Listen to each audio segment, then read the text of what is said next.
खटक dental lab और tooth designer का खटक welfare organisation के साथ मुआहदा। रजिस्टर्ड मेंबरान के लिए 50% तक रियायत। इस्लामाबाद खटक वेलफेयर ऑर्गेनाइजेशन ने खटक डेंटल लैब और टूथ डिजाइनर के साथ एक मुआहदा किया है, जिसके तहत तंजीम के रजिस्टर्ड मेंबरान को डेंटल खदमात पर 50% तक रियायत फराहम की जाएगी।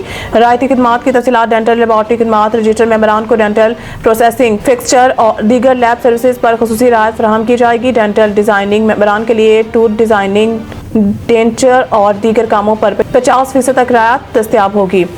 मुफ्त इब्तदाई मशवरा। खटक वेलफेयर ऑर्गेनाइजेशन के मेंबरान के लिए डेंटल चेकअप का और मशवरा बिल्कुल मुफ्त होंगे।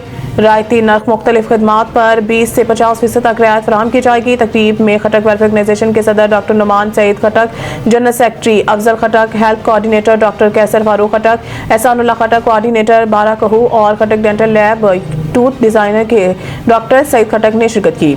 डॉक्टर नुमान सईद खटक ने कहा कि यह मुआहदा खटक बरादरी के लिए सेहत के शोबे में एक अहम संग मील है। हम अपने मेंबरान को बेहतरीन खिदमात कम लागत पर फराहम करने के लिए पुरज़म है। खटक डेंटल लैब और टूथ डिजाइनर के नुमाइंदों ने कहा है कि हम खटक वेलफेयर ऑर्गेनाइजेशन के साथ शराकत दारी पर खुश हैं और बेहतरीन मयार की डेंटल खिदमात फराहम करने के लिए तैयार हैं।